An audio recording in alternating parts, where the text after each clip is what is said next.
আসসালামু আলাইকুম প্রিয় শিক্ষার্থী বন্ধুরা, এবছর যারা এইচএসসি পরীক্ষা দিবা তোমাদের আইসিটি পরীক্ষা। সো প্রথম অধ্যায় থেকে তুমি কি কি পড়বা একদম টেকনিকে একটা ভিডিওর মাধ্যমে চেষ্টা করবো তোমাদেরকে অনেক কিছু দেওয়ার জন্য। ভিডিওটা ধৈর্য সহকারে দেখো, শেষ মুহূর্তে শুধু আমার এই ভিডিওগুলো দেখে যাবা, বানিয়ে বানিয়ে তুমি লিখতে পারবা। পাশাপাশি তোমাদেরকে আমি এমসিকিউ সহ সবকিছু টেকনিকে পড়িয়ে দেবো এই ভিডিওর মাধ্যমে। ধৈর্য সহকারে ভিডিওটা দেখো। প্রথমে যে টপিকস গুলো পড়বা, ভার্চুয়াল রিয়েলিটি। দেখো এখানে 2 4 6 7টা টপিকস পড়লে ইটস এনাফ, আর দরকার নেই এখান থেকে, ঠিক আছে? আমি বলবো এই ভার্চুয়াল রিয়েলিটি যে কোনো বোর্ডে আসবে, 100% গ্যারেন্টি দিচ্ছি। তুমি পড়বা ভার্চুয়াল রিয়েলিটি, কৃত্রিম বুদ্ধিমত্তা, ক্রায়ো সার্জারি, রোবোটিক্স। আর একটা হচ্ছে রোবট, মানে রোবট থেকে এসে রোবোটিক্স। আরেকটা হচ্ছে কি জানো, যে বায়োমেট্রিক্স, আর একটা হচ্ছে বায়ো ইনফরমেটিক্স। ঠিক আছে, এরপর হচ্ছে জেনেটিক ইঞ্জিনিয়ারিং, ন্যানো টেকনোলজি। প্রিয় শিক্ষার্থী বন্ধুরা, প্রথমে আমরা আলোচনা করবো ভার্চুয়াল রিয়েলিটি। সংজ্ঞাটা শিখতে হবে যে স্যার ভার্চুয়াল রিয়েলিটি কি, অনেকে জানে না ভার্চুয়াল রিয়েলিটি কি। এটা কি শিখিয়ে দেবো? দেখো আমার মতে তুমি দেখো যেভাবে পড়বা, প্রকৃত অর্থে বাস্তব নয়, সংজ্ঞা সহ পড়িয়ে দেবো, কোনো সমস্যা নেই। প্রকৃত অর্থে বাস্তব নয় কিন্তু বাস্তবের অনুভূতি জাগায় এমন বিজ্ঞান নির্ভর প্রযুক্তিকে ভার্চুয়াল রিয়েলিটি বলি। কথা কি বুঝছো? প্রকৃত অর্থে বাস্তব নয় কিন্তু বাস্তবের অনুভূতি জাগায় এমন বিজ্ঞান নির্ভর প্রযুক্তিকে ভার্চুয়াল রিয়েলিটি বলে। আমি তোমাদেরকে বলি বই পড়ার দরকার নেই, আমার এই সংজ্ঞাটা পড়ে যাও, এটা মনে থাকবে। কি প্রকৃত অর্থে বাস্তব নয় কিন্তু বাস্তবের অনুভূতি জাগায় এমন বিজ্ঞান নির্ভর প্রযুক্তিকেই ভার্চুয়াল রিয়েলিটি বলে। মনে করো তুমি এখন বাংলাদেশে আছো, তুমি এখন গেছো থাইল্যান্ড। থাইল্যান্ডে গিয়ে সব কিছু মজা টজা নিতেছো, থাইল্যান্ডে ঘুরতেছো। হ্যাঁ, অনেক কিছুই তুমি দেখতেছো, কিন্তু অবস্থান আছে বাংলাদেশে। তুমি বাংলাদেশে তাই কি থাইল্যান্ডের মজা নিচ্ছ, এটাকে বলা হয় ভার্চুয়াল রিয়েলিটি। ঠিক আছে, এটা কোন প্রযুক্তির মাধ্যমে সম্ভব? Virtual reality. একটা টেকনিক বলে দেই, সৃজনশীল বানিয়ে লিখতে পারবা। যদি ভার্চুয়াল রিয়েলিটি সম্পর্কে আসে, তুমি সৃজনশীল বানিয়ে লিখতে পারবা। কিভাবে? জাস্ট মনে রাখবা যে তুমি হচ্ছে এখানে বসে আছো কিন্তু অন্য কিছু উপভোগ করতেছো। হ্যাঁ, কল্পনাতে, এটাই ভার্চুয়াল রিয়েলিটি। কথা কি বুঝছো? তুমি ধরো এখন রুমে আছো, রুমে বসে আমার ভিডিও দেখতেছো, কিন্তু মজা নিচ্ছ যে তুমি কক্সবাজারে গিয়ে সমুদ্র সৈকতে সাঁতার কাটতেছো, কিন্তু আছো এখন কোথায়? রুমেই। ঠিক আছে, তুমি রুমে বসে কক্সবাজারের মজা নিচ্ছ, এটাকে বলা হয় কি ভার্চুয়াল রিয়েলিটি। তুমি রুমে বসে গাড়ি চালাচ্ছ, তুমি রুমে বসে প্রাইভেট কার চালাচ্ছ, উড়োজাহাজ, সব কিছু করতেছো, গার্লফ্রেন্ড নিয়ে করতে ঘুরতেছো, বয়ফ্রেন্ড নিয়ে ঘুরতেছো, সব কিছু করতেছো, এটা হচ্ছে ভার্চুয়াল রিয়েলিটির মাধ্যমে। কথা কি বুঝছো? তাহলে কি বানিয়ে লিখতে পারবে না তোমরা? মানে তুমি বাস্তবের মতো যেটা করতেছো মনে হচ্ছে, আর ভার্চুয়াল রিয়েলিটির মাধ্যমে সবকিছুই করা সম্ভব। কথা কি বুঝছো? মনে হবে যে এটা বাস্তবের মতো করাচ্ছে, মানে এটা মনে হবে তোমার কাছে একদম বাস্তব, কিন্তু এটা কি বাস্তব নয়। এজন্য বলছি প্রকৃত অর্থে বাস্তব নয় কিন্তু বাস্তবের অনুভূতি জায়গায় এমন বিজ্ঞান নির্ভর প্রযুক্তিকেই ভার্চুয়াল রিয়েলিটি বলে। বাস, কাজ শেষ। এখন কথা হচ্ছে স্যার ভার্চুয়াল রিয়েলিটি সম্পর্কে যদি প্রশ্ন আসে আমি কিভাবে পারবো? আমার এই টেকনিক গুলো পারলে তোমার ভার্চুয়াল রিয়েলিটি সম্পর্কে আর কিছু জানার দরকার নেই। অটোমেটিক তুমি দেখবা আনসার করবা, এমসিকিউ দেখবা আনসার করবা। কথা কি বুঝছো? যদি কোনো স্থানে ত্রিমাত্রিকতা পাও, ভার্চুয়াল রিয়েলিটি ত্রিমাত্রিক, ঠিক আছে, সিমুলেশন প্রয়োগ, সিমুলেশন বা ত্রিমাত্রিক সিমুলেশন। আর যত ধরনের প্রশিক্ষণ আছে, যত ধরনের প্রশিক্ষণ, যেমন কার ড্রাইভিং প্রশিক্ষণ, ঠিক আছে, শিক্ষাক্ষেত্রে প্রশিক্ষণ। কথা কি বুঝছো?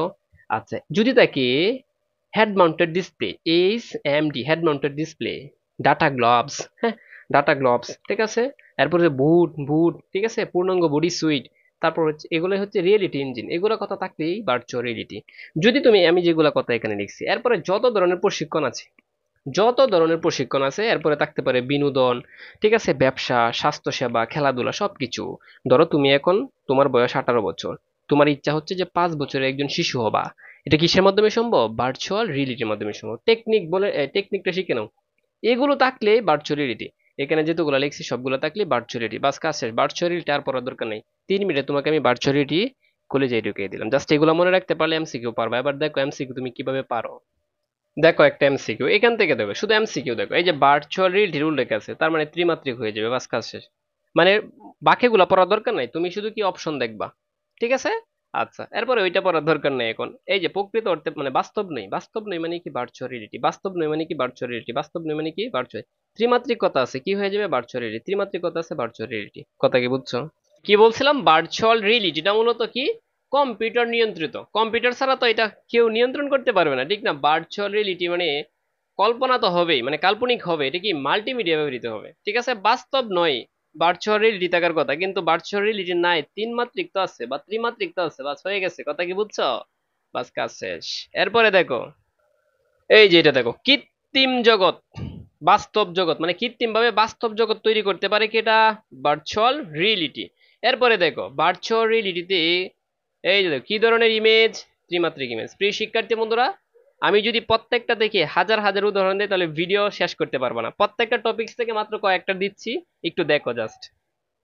যেখানে তোমার একটা অধ্যায় মাসের মাস পরেও শিক্ষার্থীরা শেষ করতে পারে না, আমি চেষ্টা করব অল্প সময়ের মধ্যে তোমাদের কলেজেই ঢুকিয়ে দেওয়ার জন্য। ঠিক আছে, এখন আমরা দেখবো, দেখো কৃত্রিম বুদ্ধিমত্তা, ওই জিনিসটা কি, কৃত্রিম বুদ্ধিমত্তাটা কি?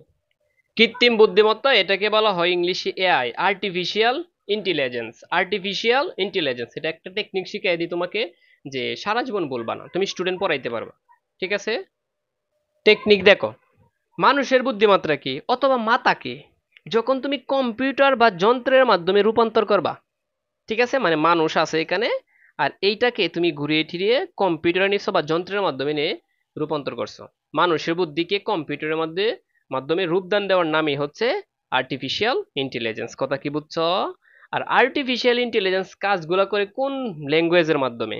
পাইথন, হুম, Prolog, C, C plus plus, Java অথবা জাভাস্ক্রিপ্ট। কথা কি বুঝছো? বাস এতটুকু ধারণা নিয়ে নাও, ইটস এনাফ। ঠিক আছে, মানে একজন মানুষ আছে, এখন এই মানুষের জ্ঞানটাকে সে নিবে, কম্পিউটারের মাধ্যমে রূপদান করে দিবে, এটাই হচ্ছে এআই এর কাজ। কথা কি বুঝছো সবাই? মা এখন তোমার দরকার যে স্যার আমাকে একটা অঙ্ক, তুমি এআই কে বলতেছো যে এআই বাবা আমাকে একটা অঙ্ক সমাধান করে দেন, বা পাবেল স্যার সম্পর্কে একটু কিছু বলেন, তখন এআই যখন, এই যে তুমি যখন তোমার বুদ্ধিটা কম্পিউটারের মাধ্যমে রূপদান করছো, এটাকে বলা হয় এআই। কথা কি বুঝছো? আচ্ছা, আর এটা হচ্ছে কি যেন আর্টিফিশিয়াল ইন্টেলিজেন্সটা মূলত হচ্ছে একটা কি নলেজ বেস সিস্টেম। কথা কি বুঝছো? এই দেখো, মানুষের চিন্তা ভাবনা, মানুষের চিন্তা ভাবনার কম্পিউটার কথা পাইলে কৃত্রিম বুদ্ধিমত্তা। কথা কি বুঝছো সবাই? এখন হচ্ছে আমরা আলোচনা করব ক্রায়ো সার্জারি। আমি চেষ্টা করব কয়েক মিনিটের মতো তোমাকে সবগুলা টপিকস একদম ভালো করে বোঝানোর জন্য। ক্রায়ো সার্জারি কি মনে রাখবা, ক্রায়ো সার্জারি মানে চিকিৎসা পদ্ধতি, তোমার পায়ে কোনো কিছু একটা হয়েছে, এখন এটা চিকিৎসা করবা। ঠিক আছে, তোমার ক্যান্সার হয়েছে, বিভিন্ন ধরনের ক্যান্সার আছে, ক্যান্সার হয়েছে, এখন এটা চিকিৎসা করবা। ক্রায়ো সার্জারি হচ্ছে এমন একটা চিকিৎসা পদ্ধতি যার মাধ্যমে অত্যন্ত নিম্ন তাপমাত্রায়, মানে অনেক ঠান্ডা থাকবে, ঠিক আছে, যেটার মাধ্যমে এই চিকিৎসাটা করা হয় তাকে বলা হয় ক্রায়ো সার্জারি। কথা কি বুঝছো সবাই? ক্রায়ো সার্জারি হলো এমন একটা চিকিৎসা পদ্ধতি যার মাধ্যমে অত্যন্ত নিম্ন তাপমাত্রায় শরীরের অস্বাভাবিক রোগাক্রান্ত কোষগুলোকে ধ্বংস করা হয়। বাস কাজ শেষ। এখন কথা হচ্ছে স্যার ক্রায়ো সার্জারি সম্পর্কে আমরা একটু টেকনিক করবো। দেখো, যদি কোনো সময় তুমি কথা পাও আর্গন, তরল নাইট্রোজেন যদি এটা থাকে, অক্সিজেন, আরেকটা হচ্ছে কার্বন ডাই অক্সাইড, এই চারটা পদার্থের নাম যদি তুমি পাও, বিভিন্ন ধরনের গ্যাসের কথা পাও, মানে এই চারটা নাম থাকলেই মনে রাখবা এটা আসছে ক্রায়ো সার্জারি থেকে। বাস কাজ শেষ। কথা কি বুঝছো সবাই? এরপরে যদি তুমি কোনো কথা পাও অতি শীতল, মানে খুব ঠান্ডা, অতি শীতল বা ঠান্ডা এটা দাও। এরপরে যদি তুমি এখান থেকে এই পর্যন্ত এত ডিগ্রি সেলসিয়াস কোন স্থানে পাও, -41 ডিগ্রি আর হচ্ছে -196 সেলসিয়াস, এরকম যদি কথা পাও তাহলে ক্রায়ো সার্জারি থেকে আসছে। মানে এই চারটা কথা যদি তুমি পাও কোন স্থানে, ক্রায়ো সার্জারি থেকে আসছে, উদ্দীপকে বা এমসিকিউ। কথা কি বুঝছো? ত্বকের টিউমার হতে পারে, তিল হতে পারে, আচিল হতে পারে, লাং ক্যান্সার হতে পারে, লং ক্যান্সার হয় এটা, লাং ক্যান্সার, যত ধরনের ক্যান্সার আছে, লিভার ক্যান্সার থেকে শুরু করে যত ধরনের ক্যান্সার আছে সব ক্রায়ো সার্জারি। বাস কাজ শেষ। মানে 1 মিনিটের কথা আমার শেষ হয়। কথা কি বুঝছো সবাই? কি বলছি? এই যে আর্গন, তরল nitrogen, oxygen, carbon die oxide, অতি শীতল বা ঠান্ডা, এত ডিগ্রি থেকে এত ডিগ্রি সেলসিয়াস মাইনাস, ঠিক আছে, ত্বকের টিউমার, তিল, আঁচল, হ্যাঁ, আচিল সরি আঁচল না, এরপর হচ্ছে যত ধরনের ক্যান্সার আছে। বাস কাজ শেষ। এখন দেখো তুমি ক্রায়ো সার্জারি থেকে এমসিকিউ পারো কিনা। দেখো এখানে একটা এমসিকিউ আসছে, বলছে ক্রায়ো সার্জারি চিকিৎসা কোন ধরনের রোগের চিকিৎসা নির্ণয়ে ব্যবহৃত হয়? এই যে চামড়ার ক্যান্সার, বলছি ক্যান্সার কথা থাকলেই। কথা কি বুঝছো? এখন দেখো এটা উল্টা ভাবে আসছে, এই যে চামড়ার রোগ, হ্যাঁ, বা চামড়ার ক্যান্সার থাকলে কি হবে? Cryo surgery. এখন আসছে দেখো ক্রায়ো সার্জারিতে কি রকম নাইট্রোজেন, তরল নাইট্রোজেন না, তাহলে তরল, উত্তর হচ্ছে তরল। এটা আসছে কিন্তু, বোর্ড কোয়েশ্চেনে আসছে। আচ্ছা তোমাদেরকে আরো একটু কথা বলি, এই ক্রায়ো মানে কি জানো? সার্জারি মানে হাতের কাজ, আর ক্রায়ো মানে ঠান্ডা, অতি শীতল। কথা বুঝছো? ক্রায়ো মানে শীতল বা ঠান্ডার, সার্জারি মানে হাতের কাজ। এরপর এটা দেখো, এই যে ক্রায়ো সার্জারিতে দেখো কি বলছে, অসুস্থ টিস্যুকে ধ্বংস করা হয় কি অতি ঠান্ডা বা শীতল তাপমাত্রায়। কথা কি বুঝছো? ক্রায়ো সার্জারি মানে চিকিৎসা, ক্রায়ো সার্জারি মানে কি চিকিৎসা হবে। আচ্ছা, এরপরে এই যে পদার্থটা কি থাকে তরল অবস্থায়, রোবটের কাজ কি আছে, এটা দরকার নাই, এটা রোবট সম্পর্কে আসছে। ক্রায়ো সার্জারি মূলত কোন শব্দ থেকে আসছে? গ্রিক শব্দ। আর এই যে ক্রায়ো সার্জারি হচ্ছে, ক্রায়ো অর্থ হচ্ছে অতি ঠান্ডা বা খুবই ঠান্ডা। ঠিক আছে, এই যে যত ধরনের চর্মরোগ মানে চামড়ার যত রোগ আছে সব ক্রায়ো সার্জারি চিকিৎসা। কত ডিগ্রি সেলসিয়াস বলছিলাম? দেখছো কমন কি পড়তেছে এখন? ক্রায়ো সার্জারি চিকিৎসা কোন ধরনের রোগের চিকিৎসা? এটা হচ্ছে চামড়ার ক্যান্সার। কথা কি বলছে যে বারবার একই প্রশ্ন, তরল তরল তরল। নাইট্রোজেনটা কেমন থাকে? তরল। আশা করি ক্রায়ো সার্জারি থেকে যদি আসে অটোমেটিক পারবো, অটোমেটিক।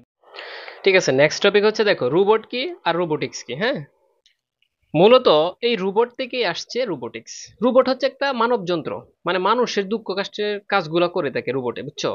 আচ্ছা আমি তোমাদেরকে বলি, রোবট হচ্ছে মানব যন্ত্র। রোবট কি? মানব যন্ত্র, যা মানুষের দুঃসাধ্যের কাজগুলো করে থাকে। এখন তোমাকে আমি টেকনিকে পড়াই। রোবট সম্পর্কে কিছু তথ্য দেখো, টেকনিক।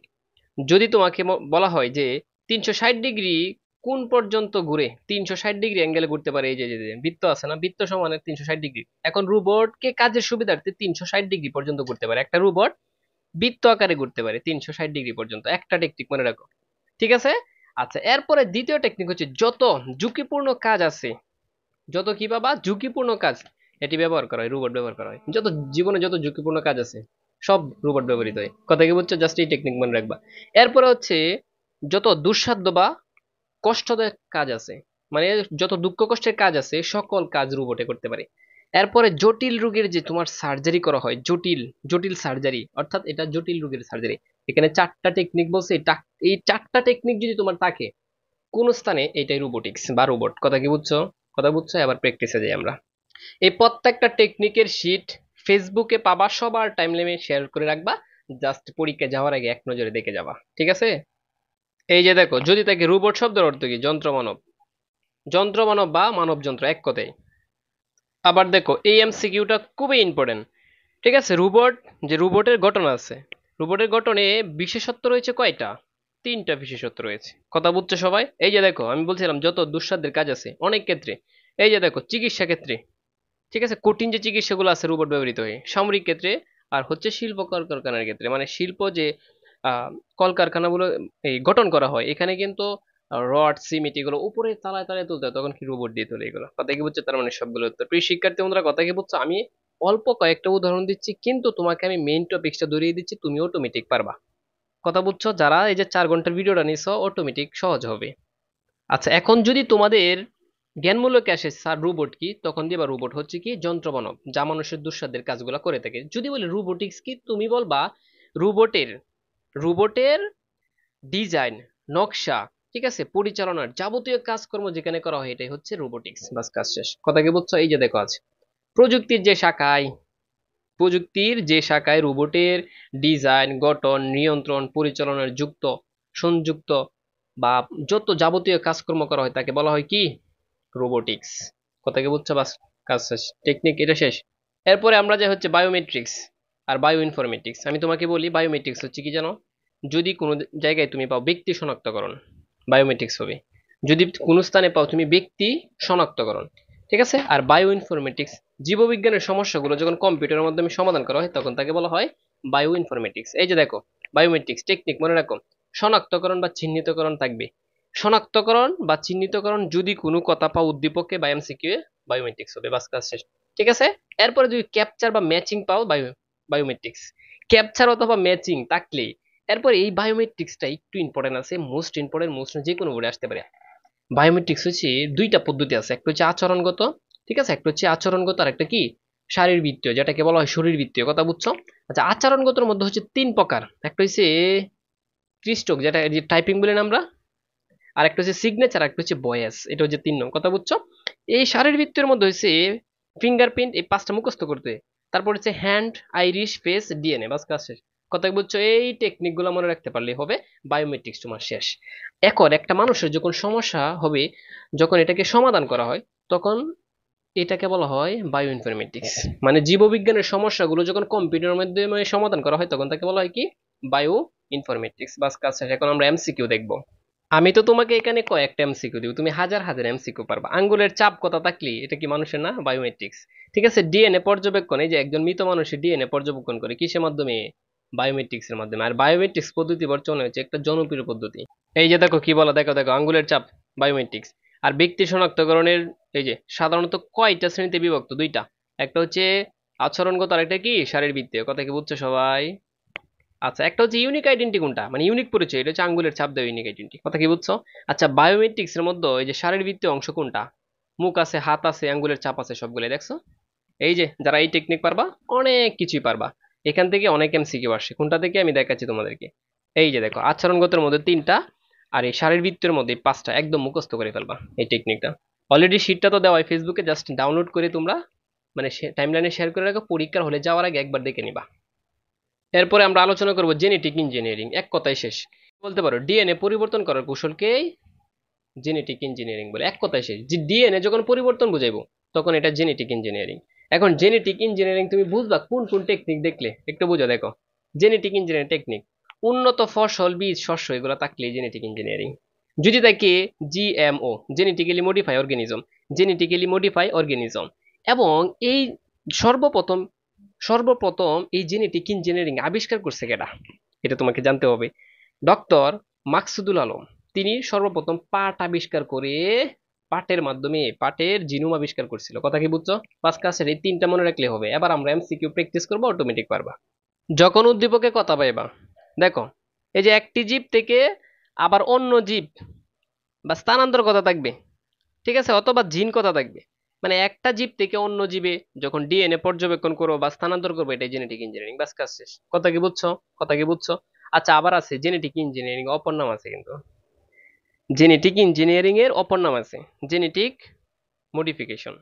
কথা কি বুঝছো? বাস, কাছে। উন্নত উন্নত উন্নত কথা থাকে, উন্নত উদ্ভিদ অথবা প্রাণী কথা থাকলেই জেনেটিক ইঞ্জিনিয়ারিং। অটোমেটিক পারবা এখন, অটোমেটিক পারবা। আচ্ছা, এই ডিএনএ কাটা করা মানে ডিএনএ কাটে, ডিএনএ এর অণুকে কাটে কিসের মাধ্যমে? আণবিক কাঁচি দিয়া। কথা কি বুঝছো? এরপরে দেখো, জেনেটিক ইঞ্জিনিয়ারিং এর ফলে পরিবর্তন করা সম্ভব কিসের? জীব দেহ। বলছিলাম জীব, জীব পরিবর্তন করা যাবে, অন্য কিছু পরিবর্তন করা যাবে না। কথা কি বুঝছো? এরপরে দেখো, এই যে বর্তমান ডিএনএ আবার নতুন করে প্রতিস্থাপন করবে, এরকম কথা থাকলে জেনেটিক ইঞ্জিনিয়ারিং। Genetic engineering. আশা করি তোমরা জেনেটিক ইঞ্জিনিয়ারিং একদম সহজ হবে। এরপরে দেখো, নেনো টেকনোলজি। নেনো টেকনোলজি কিটা? নেনো টেকনোলজি টেকনিক, এর পদ্ধতি দুইটা, একটা হচ্ছে টপ ডাউন আর একটা হচ্ছে বটম আপ। একটা কি টপ ডাউন মানে একটা ছোট থেকে বড়, আর একটা কি বড় থেকে ছোট করা। এরপরে টেকনিকটা বুঝো, যদি খাদ্য শিল্প উৎপাদন, ঠিক আছে, যদি খাদ্য শিল্প উৎপাদন এগুলো কোনো কথা পাও, প্যাকেজিং, প্রলেপ, এগুলো যদি কোনো কথা পাও তাহলে নেনো টেকনোলজি। এগুলো যদি কোনো কথা পাও, যেমন এই ন্যানো টেকনোলজির পদ্ধতি দুইটা, একটা হচ্ছে টপ ডাউন আর একটা কি বটম আপ। টপ ডাউন আর কি বটম আপ।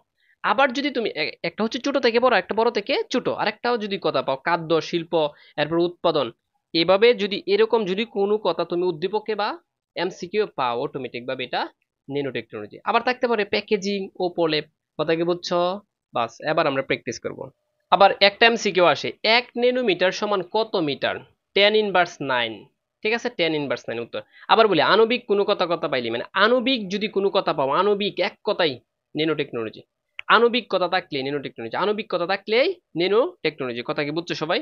এরপরে এই যে বলছে নেনো, নেনো মানে 10⁻⁹, নেনো মানে কি 10⁻⁹। এই যে খাদ্যজাত আছে নেনো, নেনো টেকনোলজি, খাদ্যজাত বা দ্রব্য আছে। কথা কি বুঝছো? প্যাকেটও আছে বা প্যাকেজিং আছে।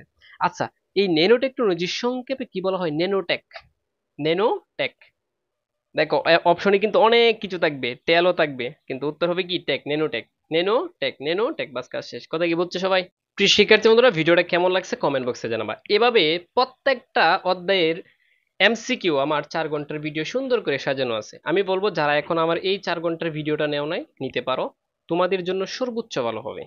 জাস্ট আমার একটা 4 ঘন্টার ভিডিও দেখবা, আমি মানে 100% গ্যারেন্টি দিতে পারি তোমার এমসিকিউ কোনোদিন তুমি ফেল করবা না। প্রিয় শিক্ষার্থী বন্ধুরা, যারা ভিডিওটা শেষ পর্যন্ত দেখছো, তোমাদের জন্য বিশাল একটা ছাড় রইলো। অল বিষয়ের পিডিএফ সাজেশন নিতে পারবা। এমসিকিউ এমসিকিউ 4টা মানে 4 ঘন্টার একটা ভিডিও দেখবা, আর সিকিউর জন্য 2 থেকে 3টা ভিডিও দেখলে ইটস এনাফ, তুমি আইসিটিতে 100% পাস করতে পারবে অন্ততপক্ষে। আর যেগুলো পরীক্ষা বাকি আছে সবগুলো পরীক্ষার যে সাবজেক্ট আছে প্রত্যেকটা সাবজেক্টের পিডিএফ সাজেশন নিতে পারবা, ফার্স্ট পার্ট সেকেন্ড পার্ট সহ, মাত্র 310 টাকায়। আগে ছিল 610, এটা বাদ। প্রিয় শিক্ষার্থীরা, আমি বলবো শেষ পজিশনে যারা আইসিটি নিয়ে ভয়ে আছো, পাস করতে চাও, তারা ওই পিডিএফটা এবং 4 ঘন্টার ভিডিওটা নিয়ে নাও। এরপরেও আমি তোমাদেরকে বলবো, যাদের খুবই প্রবলেম নিতেই পারতেছো না, তারা আমাকে ইনবক্স করতে পারো, আরো বিশাল ছাড় দেওয়া হবে ইনশাল্লাহ, চেষ্টা করবো আমি।